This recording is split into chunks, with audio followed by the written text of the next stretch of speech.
ಅಮ್ಮ ಎದೇಳಮ್ಮ. ಉಪ್ಪಿಟ್ಟು ಮಾಡ್ಕೊಂಬಂದಿದ್ದೀನಿ, ತಿನ್ಬಿಟ್ಟು ಮಾತ್ರೆಗಳಿದಾವಲ್ಲ ಮಾತ್ರೆಗಳೆಲ್ಲ ತಗೋ. ಬೇಡಪ್ಪ, ನನಗೇನು ಬೇಡ.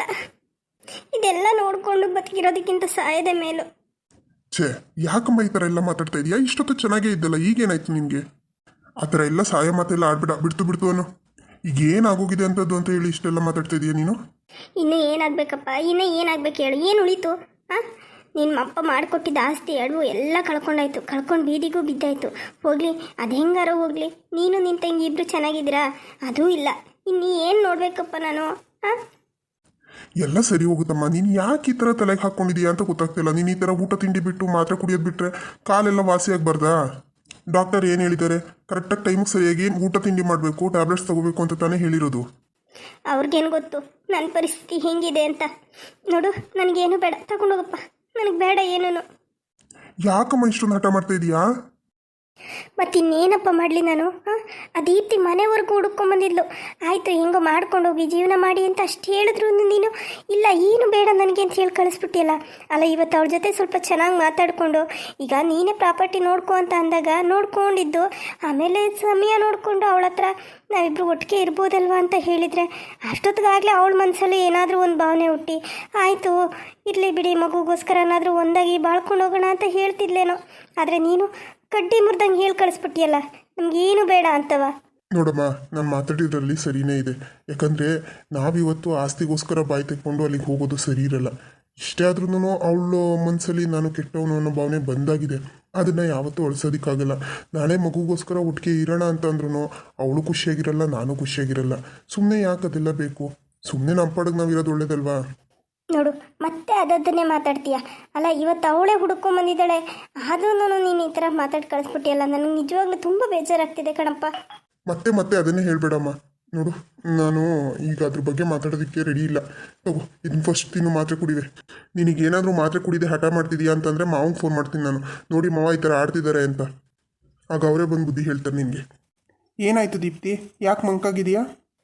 ಏನಿಲ್ಲ ಅಣ್ಣ. ಹೇಳು, ಪರವಾಗಿಲ್ಲ. ಏನಂದ್ರು? ಏನಾದರೂ ಅಂದ್ರ ನಿನಗೆ? ಆ ಥರ ಏನಾದರೂ ಅಂದಿದ್ರೆ ಹೇಳು, ಅವನಿಗೆ ಆ ಮನೆಯಲ್ಲೂ ಜಾಗ ಇಲ್ದಂಗೆ ಮಾಡಿಬಿಡ್ತೀನಿ. ಇಲ್ಲ ಅಣ್ಣ, ಅಲ್ಲ ನನಗೆ ಯಾಕೋ ಒಂಥರ ಬೇಜಾರು ಅನ್ನಿಸ್ತಾ ಇದೆ. ಅದು ಪ್ರಾಪರ್ಟಿನ ನೀನೇ ನೋಡ್ಕೋ, ನಾನು ಬಿಟ್ಕೊಡ್ತೀನಿ ಅಂತ ಹೇಳಿದೆ. ಯಾಕೋ ಬೇಡ, ನನಗದ್ರ ಮೇಲೆ ಇಂಟ್ರೆಸ್ಟ್ ಇಲ್ಲ, ನನಗೆ ಆ ಥರ ಆಸೆ ಏನೂ ಇಲ್ಲ ಅಂತ ಏನೋ ಒಂದು ರೀತಿ ಮಾತಾಡಿದ್ರು. ನನಗ್ಯಾಕೋ ಗಿರೀಶ್ ತುಂಬ ಬದಲಾಗಿದ್ದಾನೆ ಅಂತ ಅನ್ನಿಸ್ತಾ ಇದೆ. ಮುಂಚಿನ ಗಿರೀಶ್ ಅಂತ ಅನ್ನಿಸ್ತಿಲ್ಲ. ಅವ್ರ ಅಮ್ಮನೂ ಅಷ್ಟೇ, ಅವರು ತುಂಬ ಅಳ್ತಾಯಿದ್ರು. ನಾನು ಇದುವರೆಗೂ ಅವ್ರ ತಾಯಿ ಹತ್ತಿರೋದನ್ನೇ ನೋಡಿಲ್ಲ. ಅದು ಹೆಂಗೆ ಅಂದರೆ ಮನೆಯಲ್ಲಿ ರಾಕ್ಷಸಿ ಥರ ಆಡ್ತಿದ್ರು. ಆದರೆ ಇವತ್ತು ಅಯ್ಯೋ ಪಾಪ ಅನ್ನೋ ಥರ ನಡ್ಕೋತಾ ಇದ್ರು. ಅದಕ್ಕೆ ನನಗೂ ಬೇಜಾರಾಯಿತು. ಓ, ಇದಾ ನಿನ್ನ ಪ್ರಾಬ್ಲಮ್ಮು? ಈಗ ಹೆಣ್ಣಿನ ಮನಸ್ಸು ಜಾಗೃತವಾಗಿದೆ ನೋಡು. ನೀನು ಆ ಥರ ಎಲ್ಲ ಯೋಚನೆ ಮಾಡೋದಕ್ಕೆ ಹೋಗಬೇಡ. ಅವರು ನಿನಗೆಲ್ಲ ಏನೇನು ಕಷ್ಟ ಕೊಟ್ಟಿದ್ದಾರೆ, ಎಷ್ಟು ಹಿಂಸೆ ಅನುಭವಿಸ್ದೆ, ಅದನ್ನು ಮನಸ್ಸಲ್ಲೇ ಇಟ್ಕೋ. ಯಾಕಂದರೆ ಯಾವತ್ತಿದ್ರೂ ವ್ಯಕ್ತಿಗಳು ಬದಲಾಗೋದಕ್ಕೆ ಸಾಧ್ಯನೇ ಇಲ್ಲ. ಪರಿಸ್ಥಿತಿ ಕಟ್ಟುಬಿದ್ದು ಸ್ವಲ್ಪ ಬದಲಾಗಿರೋ ಥರ ನಟನೆನೂ ಮಾಡ್ಬೋದು. ಕೆಲವರು ನಿಜವಾಗ್ಲೂ ಬದಲಾಗಿರ್ಬೋದು. ಹೇಗೆ ಗೊತ್ತು? ಈಗ ನಿಮ್ಮ ಮತ್ತೆ ನಿನ್ನ ಗಂಡ ಸಾಫ್ಟಾಗಿ ಮಾತಾಡಿದ್ರು ಅಂತ ನೀನು ಮರುಗ್ತಾ ಇದೀಯಾ. ಅಕಸ್ಮಾತ್ ನಾಳೆ ಮತ್ತೆ ಎಲ್ಲ ಸರಿ ಹೋಗಿ ಹಾಗೆ ಹೀಗೆ ಅಂತ ಎಲ್ಲ ಬದಲಾವಣೆ ಆದಮೇಲೆ ಮತ್ತೆ ಅವ್ರು ನಿನ್ನ ಜೊತೆ ಅದೇ ಥರ ನಡ್ಕೊಂಡ್ರೆ ಏನು ಮಾಡ್ತೀಯಾ? ಅಣ್ಣ ಇಲ್ಲ ಅಣ್ಣ, ನಾನು ಅವ್ರ ಜೊತೆ ಹೋಗಬೇಕು ಅಂತ ಅನ್ಕೋತಾ ಇಲ್ಲ, ಆದರೂ ಪಾಪ ಅಂತ ಅನ್ನಿಸ್ತು. ನೋಡು ದೀಪ್ತಿ, ಅದೆಲ್ಲ ಬಿಟ್ಬಿಡು. ಈಗ ಏನೇ ಆದ್ರೂ ಈಗ ನಿಂದೇನಿದೆ ಫ್ಯೂಚರ್ ಬಗ್ಗೆ ಫೋಕಸ್ ಮಾಡು. ಇಂಥವ್ರಿಗೆಲ್ಲ ನೀನು ತಲೆ ಕೆಡಿಸ್ಕೊಂಡು ಕೂತ್ಕೊಳ್ಳೋ ಅಷ್ಟು ಯೋಗ್ಯತೆ ಇರೋರೆಲ್ಲ ಅವರು ಬಿಟ್ಟಾಕು. ನೋಡು ದೀಪ್ತಿ, ನೀನು ಕೆಲವೊಂದನ್ನು ಅರ್ಥ ಮಾಡ್ಕೊ. ದುಡ್ಡು ಇದ್ದಾಗ ವ್ಯಕ್ತಿಗಳು ನಮ್ಮ ಜೊತೆ ಇರೋ ರೀತಿಗೂ, ದುಡ್ಡು ಇಲ್ಲದೆ ಇದ್ದಾಗ ಆ ವ್ಯಕ್ತಿಗಳು ನಮ್ಮ ಜೊತೆ ಇರೋ ರೀತಿಗೂ ತುಂಬ ವ್ಯತ್ಯಾಸ ಇರುತ್ತೆ. ಈಗ ನಿನ್ನ ಹತ್ರ ಅದೇ ದುಡ್ಡಿದೆ ಅಂತ ಅಂದರೆ ಊರೆಲ್ಲ ಸಂಬಂಧಿಕರೇ, ಓ ಅವ್ರು ನನಗೆ ಗೊತ್ತು, ಅಯ್ಯೋ ಅವ್ರು ನನ್ನ ಕ್ಲೋಸ್ ಫ್ರೆಂಡು, ಅಯ್ಯೋ ಅವ್ರು ನಮ್ಮ ಸಂಬಂಧಿಕರೇ ಅಂತಾರೆ. ಅದೇ ನಿನ್ನ ಕಷ್ಟದಲ್ಲಿದೆಯಾ ಅಂತಂದರೆ ಯಾರು ಬಂದು ಕೈ ಹಿಡಿದು ಮೇಲೆತ್ತಲ್ಲ. ಬಾರಪ್ಪ ನಿನಗೆ ಕಷ್ಟ ಇದೆಯಾ, ಬಾ ನಾನು ಬಗೆಹರಿಸ್ಕೊಡ್ತೀನಿ, ಬಾ ನಿನಗೆ ಸಹಾಯ ಮಾಡ್ತೀನಿ ಅಂತ ಯಾರು ನಿನ್ನ ಹತ್ರ ಬರೋಲ್ಲ. ಇದನ್ನು ಅರ್ಥ ಮಾಡ್ಕೊ. ಫಸ್ಟು ನೀನು ನಿನ್ನ ಮಗಳಿಗೋಸ್ಕರ ನೀನು ಬದುಕೋದನ್ನು ಕಲಿ. ನಿನ್ನ ಫ್ಯೂಚರ್ ಬಗ್ಗೆ ಫೋಕಸ್ ಮಾಡು. ಸರಿ ಅಣ್ಣ, ಆಯಿತು. ಓ ಬೀಗ್ರೆ, ಬನ್ನಿ. ನಾನು ನಿಮಗೋಸ್ಕರನೇ ಕಾಯ್ತಾ ಇದ್ದೆ, ಎಲ್ಲಿ ಇಷ್ಟೊತ್ತಾದರೂ ಬರಲಿಲ್ವಲ್ಲ ಅಂತ. ಬನ್ನಿ ಕೂತ್ಕೊಳ್ಳಿ, ಬನ್ನಿ. ತಾತ, ಈ ಮನೆ ಎಷ್ಟು ಚೆನ್ನಾಗಿದೆ. ಹೊಸ ಮಮ್ಮಿ ಮನೆ ಸೂಪರ್ ಆಗಿದೆ. ತಾತ ನಾನು ಒಳಗಡೆ ಎಲ್ಲ ಹೋಗಿ ನೋಡ್ಕೊಂಡ್ ಬರ್ತೀನಿ. ಮಮ್ಮಿ ಎಲ್ಲಿದ್ದಾರೆ ನೋಡ್ಕೊಂಡು ಮಾತಾಡಿಸ್ಕೊಂಡ್ ಬರ್ತೀನಿ. ಮಮ್ಮಿ ನನಗೆ ಚಾಕ್ಲೇಟ್ ಎಲ್ಲ ಕೊಡ್ತಾರೆ ತಾತ. ಬೇಡ ಪುಟ್ಟ, ಸುಮ್ಮನೆ ಇರು, ಅಲ್ಲೆಲ್ಲ ಹೋಗ್ಬಾರ್ದು. ಬಾ ನಮ್ಮ ಜೊತೆ ಕುತ್ಕೋ ಬಾ ಇಲ್ಲಿ. ಲೇ ಸರೋಜಾ, ಸರೋಜಾ, ಬೀಗರು ಬಂದ್ರು ಬಾರೇ. ಓ ಅಣ್ಣ ಚೆನ್ನಾಗಿದ್ದೀರಾ? ಅಳಿಯಂದ್ರೆ ಚೆನ್ನಾಗಿದ್ದೀರಾ? ಬನ್ನಿ ಕುತ್ಕೊಳ್ಳಿ ಬನ್ನಿ. ಪುಟ್ಟ ಚೆನ್ನಾಗಿದೀಯಾ ಪುಟ್ಟ? ಬಾ ನಿನ್ಗೆ ಏನಾದ್ರೂ ತಿನ್ನೋದಿಕ್ಕೆ ಹಣ್ಣು ಏನಾದ್ರೂ ಕೊಡ್ತೀನಿ, ಬಾ ನೀನು ಒಳಗಡೆ ಬಾ. ತಾತ ಹೋಗ್ತೀನಿ ತಾತ ಪ್ಲೀಸ್. ಬೇಡ ಕಣಪ್ಪ, ಬೇಡ, ಬಾ ಇಲ್ಲಿ ಕುತ್ಕೋ ಬಾ. ಅಯ್ಯೋ ಬಿಡಿ ಅಣ್ಣ ಪರವಾಗಿಲ್ಲ, ನಮ್ಮ ಮನೆಯಲ್ಲಂತೂ ಮಕ್ಕಳಿಲ್ಲ. ನನಗಂತೂ ಮಕ್ಕಳು ಅಂದರೆ ತುಂಬ ಇಷ್ಟ. ಬಾ ಪುಟ್ಟ ನೀನು ನನ್ನ ಜೊತೆ ಬಾ. ಸರಿ, ಅವ್ರು ಕರಿತಾ ಇದ್ದಾರೆ, ಹೋಗು. ಆದರೆ ಎಲ್ಲೂ ಏನು ತೀಟೆ ಕೆಲಸ ಮಾಡಬೇಡ, ಸುಮ್ಮನೆ ಸೈಲೆಂಟಾಗಿರು. ಸರಿ ಆಯ್ತು. ಅಣ್ಣ ಕುತ್ಕೊಳ್ಳಿ, ಅಳಿಯಂದ್ರೆ ಕುತ್ಕೊಳ್ಳಿ. ನಾನು ಈಗಲೇ ಹೋಗಿ ನಿಮಗೆ ಕುಡಿಯೋದಕ್ಕೆ ಏನಾದರೂ ತಗೊಂಡ್ಬರ್ತೀನಿ. ಅಯ್ಯೋ ಏನು ಬೇಡ ಅಮ್ಮ. ಬನ್ನಿ ಬೀಗ್ರೆ, ನೀವು ಕುತ್ಕೊಳ್ಳಿ ಬನ್ನಿ. ಅಯ್ಯೋ ಇಲ್ಲಿ ಪರವಾಗಿಲ್ಲ, ಹೋಗಿ ನಿನ್ ಕಾಫಿ ಏನಾದರೂ ತಗೊಂಬ ಹೋಗು. ಸರಿ ರೀ ಆಯ್ತು. ಹಾಗೆ ನಮ್ಮ ಪ್ರಿಯಾ ರೆಡಿಯಾಗಿದ್ದಾಳ ನೋಡು. ರೆಡಿಯಾಗಿದ್ರೆ ಕರ್ಕೊಂಡು ಬಾ, ಹಿಂಗೆ ಅಳಿಯಂದ್ರು ಬಂದಿದ್ದಾರೆ, ಮಾತಾಡ್ಸು ಬಾ ಅಂತ. ಸರಿ ರೀ.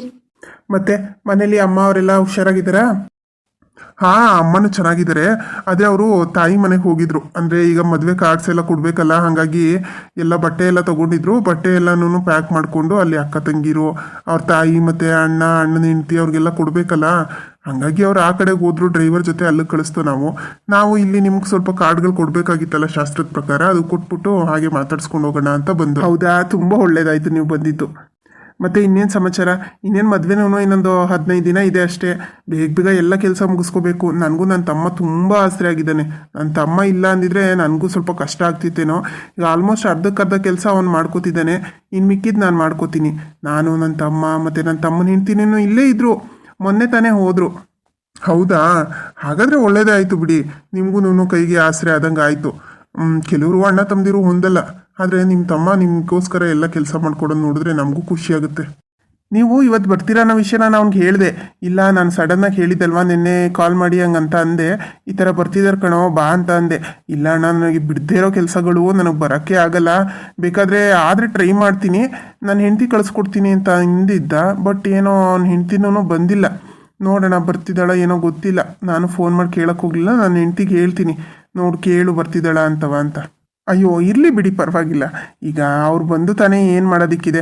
ಈಗ ನಾವು ಹೊರಟುಬಿಡ್ತೀವಿ, ನಮಗೂ ತುಂಬ ಕೆಲಸಗಳಿದ್ದಾವೆ. ಇದೊಂದು ಕೊಡಬೇಕಾಗಿತ್ತಲ್ಲ, ಹಂಗಾಗಿ ಬಂದು ಅಷ್ಟೇ. ಇಲ್ಲಾಂದಿದ್ರೆ ನಮಗೂ ಬರೋದಕ್ಕೆ ಎಲ್ಲಿ 15 ದಿನ ಮದುವೆ ಇಟ್ಕೊಂಡು ಈ ಥರ ಎಲ್ಲ ಫ್ರೀಯಾಗಿ ಓಡಾಡೋಕ್ಕಾಗುತ್ತಾ? ನಿಮಗೆ ಗೊತ್ತಲ್ಲ ಎಷ್ಟು ಕಷ್ಟ ಇರುತ್ತೆ ಅಂತ. ಹೌದೌದು, ನನಗೂ ಇದು ಅನುಭವಕ್ಕೆ ಬಂದ್ಬಿಟ್ಟಿದೆ. ದೊಡ್ಡವ್ರು ಮೊದಲೇ ಹೇಳಿಲ್ವಾ, ಅವರು ತಿಳಿದೇ ಹೇಳಿದ್ದಾರೆ, ಮದುವೆ ಮಾಡಿ ನೋಡು, ಮನೆ ಕಟ್ಟಿ ನೋಡು ಅಂತ. ಮದುವೆ ಮಾಡೋದಕ್ಕೆ ಇಷ್ಟೆಲ್ಲ ಕಷ್ಟಪಡಬೇಕು ಅಂತ ನನಗೆ ಗೊತ್ತೇ ಇರಲಿಲ್ಲ. ದುಡ್ಡೊಂದಿದ್ರೆ ಸಾಕು ಅಂತ ನಾವು ಅಂದ್ಕೊತೀವಿ, ಆದರೆ ದುಡ್ಡಿನ ಜೊತೆಗೆ ಮಾಡೋದಕ್ಕೆ ಕೆಲಸಗಳು ಅಷ್ಟಿರುತ್ತಲ್ಲ, ನಿಜವಾಗ್ಲೂ ತುಂಬ ಕಷ್ಟ ಆಗುತ್ತೆ. ಈ ವಯಸ್ಸಲ್ಲೂ ನಿಮ್ಮ ತಂದೆಯವರು ಇಷ್ಟೆಲ್ಲ ಓಡಾಡ್ಕೊಂಡು ಮಾಡ್ತಿರೋದು ನೋಡಿದ್ರೆ ನನಗೇನೆ ತುಂಬ ಆಶ್ಚರ್ಯ ಅನಿಸುತ್ತೆ. ಅಯ್ಯೋ ಅದರಲ್ಲೇನಿದೆ, ನಾವು ಮುಂಚೆಯಿಂದನೂ ಕಷ್ಟಪಟ್ಟು ಕೆಲಸ ಮಾಡಿ ರೂಢಿರೋದ್ರಿಂದ ಈಗ ವಯಸ್ಸಾಗಿ ಹೋಗಿದ್ದೆ, ನನ್ನ ಕೈಲಿ ಆಗಲ್ಲ ಅನ್ನೋ ಥರ ಏನಿಲ್ಲ. ನೋಡೋಣ ಮುಂದೆ ಫ್ಯೂಚರಲ್ಲಿ ಏನಾದರೂ ನಮ್ಮ ಕೈ ಕಾಲು ಶಕ್ತಿ ಕಳ್ಕೊಂಡ್ರೆ ಅಂಥ ಕಾಲಕ್ಕೆ ನಮಗೆ ಆಗಲ್ಲ ಅಂತ ಹೇಳ್ಬೋದೇನೋ. ಸದ್ಯಕ್ಕಂತೂ ಆ ಥರ ಸಮಸ್ಯೆ ಏನಿಲ್ಲ, ಆರೋಗ್ಯವಾಗಿದ್ದೀವಿ. ಓಡಾಡಿಕೊಂಡು ಕೆಲಸ ಮಾಡೋಷ್ಟು ಶಕ್ತಿ ಆ ದೇವ್ರು ನಮ್ಗೆ ಕೊಟ್ಟಿದ್ದಾನೆ, ಅದಕ್ಕೆ ಖುಷಿ ಪಡಬೇಕು. ಹೌದು, ಇವಳೇನು ಇಷ್ಟೊತ್ತಾದರೂ ಬರಲೇ ಇಲ್ವಲ್ಲ? ಸರೋಜಾ, ಏನು ಮಾಡ್ತಾ ಇದೀಯಾ? ಅಲ್ಲ, ಅವ್ರು ಬಂದು ಎಷ್ಟೊತ್ತಾಯ್ತು, ಇನ್ನೂ ಏನೋ ತರಲಿಲ್ವಲ್ಲ ನೀನು? ಬೇಗ ತೊಗೊಂಡು ಬಾ ಕುಡಿಯೋದಕ್ಕೆ ಅವ್ರಿಗೆ. ಅಯ್ಯೋ ಇರಲಿ ಬಿಡಿ, ಪರವಾಗಿಲ್ಲ. ಪಾಪ ಏನು ಕೆಲಸ ಮಾಡ್ತಿದ್ದಾರೋ ಏನೋ, ಅವ್ರಿಗೆ ಯಾಕೆ ಪ್ರೆಷರ್ ಆಗ್ತೀರಾ? ಈಗ ಬರಬೇಕಾದ್ರೆ ನಾವು ಕಾಫಿ ಟೀ ಎಲ್ಲ ಮುಗಿಸ್ಕೊಂಡೇ ಬಂದಿದ್ದೀವಿ. ಹಾಗಲ್ಲ ಬೀಗ್ರೆ, ಅಲ್ಲ ನೀವು ಬಂದಿದ್ದೀರಾ, ನಿಮಗೆ ಎಷ್ಟು ಸತ್ಕಾರ ಮಾಡ್ತಾ ಇದ್ರೆ ಹೇಗೆ ಹೇಳಿ? ಇರಿ, ನಾನು ಒಳಗಡೆ ಹೋಗಿ ನೋಡ್ಕೊಂಬರ್ತೀನಿ. ಅಯ್ಯೋ ಬಿಡಿ ಮಾವ, ಪರವಾಗಿಲ್ಲ, ಬನ್ನಿ ಕೂತ್ಕೊಳ್ಳಿ, ಬನ್ನಿ, ಅವ್ರ ನಿಧಾನಕ್ಕೆ ತೊಗೊಂಬರ್ಲಿ, ಬನ್ನಿ ಮಾತಾಡೋಣ ಬನ್ನಿ. ಅದು ನಾನು ನಿಮ್ಮ ಹತ್ರ ಒಂದು ವಿಷಯ ಹೇಳಬೇಕು ಅಂತ ಅಂದ್ಕೊಂಡೆ. ಅದು ಏನು ಅಂದರೆ, ನನ್ನ ಮಗಳಿಗೆ ಸ್ವಲ್ಪ ಕೋಪ ಜಾಸ್ತಿ, ಮುಂಗೋಪ. ಸ್ವಲ್ಪ ಏನಾದರೂ ತಪ್ಪು ಮಾಡಿಬಿಟ್ರೆ ಸ್ವಲ್ಪ ಅಡ್ಜಸ್ಟ್ ಮಾಡಿಕೊಂಡು, ಸ್ವಲ್ಪ ತಿದ್ದಿ ಬುದ್ಧಿ ಹೇಳ್ಕೊಂಡು ನೀವೇ ಬಾಳಿಸ್ಕೋಬೇಕು. ನಿಮ್ಮ ಮನೆಯವ್ರು ಬಂದಿದ್ರು ಇವತ್ತು ಹೇಳೋಣ ಅಂತ ಅಂದ್ಕೊಂಡಿದ್ದೆ ಬೀಗ್ರೆ, ಆದರೆ ಅವರು ಬಂದಿಲ್ಲ. ಅಲ್ಲ, ಮಗಳನ್ನ ಈ ಥರ ಬೆಳೆಸಿದ್ದಾರೆ ಅಂತ ಏನೂ ತಪ್ಪು ತಿಳ್ಕೊಳ್ಳೋದಕ್ಕೆ ಹೋಗಬೇಡಿ. ಸ್ವಲ್ಪ ಮುಂಗೋಪ ಅಷ್ಟು ಬಿಟ್ಟರೆ ಪಾಪ ಒಳ್ಳೆ ಹುಡುಗಿನೇ. ಅಯ್ಯೋ ಬಿಡಿ, ಅದಕ್ಕೆ ಯಾಕೆ ಅಷ್ಟೊಂದು ಯೋಚನೆ ಮಾಡ್ಕೋತೀರಾ? ನೋಡಿ, ಮದುವೆ ಮಾಡ್ಕೊಂಡು ಹೋದ್ಮೇಲೆ ಅವಳು ನಿಮ್ಮ ಮಗಳಲ್ಲ, ನಮ್ಮ ಮನೆ ಮಗಳಾಗ್ತಾಳೆ. ನಾವು ಅವಳಿಗೆ ಒಳ್ಳೆಯದು ಕೆಟ್ಟದ್ದು ಎಲ್ಲ ಹೇಳ್ತೀವಿ. ಅವಳದನ್ನು ಅರ್ಥ ಮಾಡ್ಕೊಂಡು ಜೀವನ ಮಾಡ್ಕೊಂಡೋದ್ರೆ ಅಷ್ಟೇ ಸಾಕು. ಯಾಕಂದರೆ ಈಗ ಮೊದಲನೇ ಸೊಸೆಯಿಂದನೂ ನಾವು ತುಂಬ ನೊಂದ್ಬಿಟ್ಟಿದ್ದೀವಿ. ನೀವು ಸ್ವಲ್ಪ ನಿಮ್ಮ ಮಗಳಿಗೆ ಆದಷ್ಟು ಬುದ್ಧಿ ಹೇಳಿನೇನೆ ಕಳಿಸಿ. ಈ ಕೋಪ ಗೀಪ ಎಲ್ಲನೂ ಬಿಟ್ಬಿಟ್ಟು ತಾಳ್ಮೆಯಿಂದ ಜೀವನ ಮಾಡಬೇಕಮ್ಮ. ತಾಳ್ಮೆಗಿಂತ ಬೇರೆ ಒಂದು ಸಾಧನೆ ಇಲ್ಲ ಅಂತ ಹೇಳಿ ಅವಳಿಗೆ ತಿಳಿಸಿ. ನಾವು ಹೇಳ್ತೀವಿ. ಅಲ್ಲ, ನೀವು ಈಗ ಮದುವೆ ಎಲ್ಲ ಫಿಕ್ಸ್ ಆಗಿ ಇಷ್ಟೆಲ್ಲ ಆದಮೇಲೆ ಈಗ ಹುಡುಗಿಗೆ ಮುಂಗೋಪ ಅಡ್ಜಸ್ಟ್ ಮಾಡ್ಕೊಳ್ಳಿ ಅಂತ ಅಂದರೆ ಹೇಗೆ ಬೀಗ್ರೆ? ಅಯ್ಯೋ ಆ ಥರ ಹೇಳಿಲ್ಲ ನಾನು. ಅಲ್ಲ, ಮದುವೆ ನಡೆಯುತ್ತೆ, ಒಳ್ಳೆ ಹುಡುಗಿನೇನೆ, ನಾನು ಅವಳು ಕೆಟ್ಟವಳು ಅಂತ ಹೇಳ್ತಾ ಇಲ್ಲ. ಸ್ವಲ್ಪ ಮುಂಗೋಪ ಅನ್ನೋದು ಬಿಟ್ಟರೆ ಬೇರೆ ಏನೂ ಅವಳಿನ ತೊಂದರೆ ಏನಿಲ್ಲ. ಅವಳು ಹೊಂದ್ಕೊಂಡು ಹೋಗ್ತಾಳೆ. ನಾನು ನನ್ನ ಹೆಂಡತಿ ಎಲ್ಲ ಹೇಳೇ ಕಳಿಸ್ತೀವಿ. ಅಳಿಯಂದ್ರೆ ನೀವು ಹೇಳಿ, ನೀವು ಈಗಾಗಲೇ ಒಂದು 2-3 ಸರಿ ಭೇಟಿಯಾಗಿದ್ದೀರಾ ಅನ್ನೋದು ನನಗೆ ವಿಷಯ ಗೊತ್ತಾಯಿತು.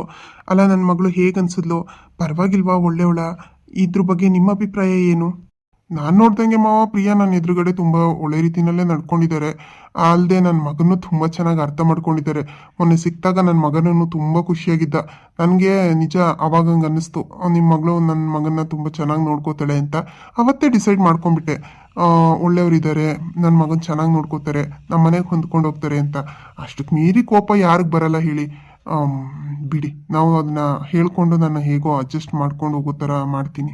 ಅಯ್ಯೋ, ನಿಮ್ಮದು ತುಂಬ ದೊಡ್ಡ ಮನಸ್ಸು ಅಳಿ. ಅಂದರೆ ನಿಜವಾಗ್ಲೂ ನಿಮ್ಮಂಥ ಗಂಡನ ಪಡೆಯೋದಕ್ಕೆ ನನ್ನ ಮಗಳು 7 ಜನ್ಮದ ಪುಣ್ಯ ಮಾಡಿರಬೇಕು. ಅಷ್ಟು ಒಳ್ಳೆ ಮನಸ್ಸಿದೆ ನಿಮಗೆ.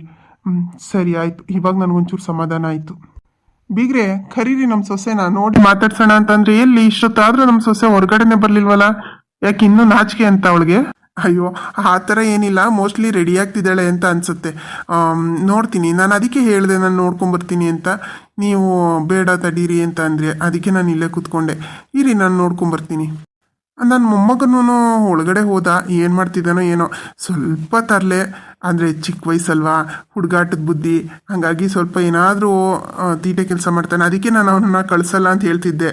ಇವ್ರ ಅಕ್ಕವರೇನೆ ಬಾ ಪುಟ್ಟ ಅಂತ ಕರ್ಕೊಂಡೋದ್ರಲ್ಲ, ಇನ್ನು ಹೇಗೆ ಕಳಿಸ್ದೇ ಇರಲಿ ಹೇಳಿ, ಹಾಗಾಗಿ ಕಳಿಸ್ಕೊಟ್ಟೆ. ಒಂಚೂರು ನನ್ನ ಮೊಮ್ಮಗನೂ ಇಲ್ಲಿ ತಾತ ಕರಿತಾ ಇದ್ದಾರೆ ಅಂತ ಹೇಳಿ ಕಳಿಸ್ಕೊಡ್ತೀರಾ? ಸರಿ ಬೀಗ್ರೆ, ಆಯಿತು, ನಾನು ಕಳಿಸ್ಕೊಡ್ತೀನಿ.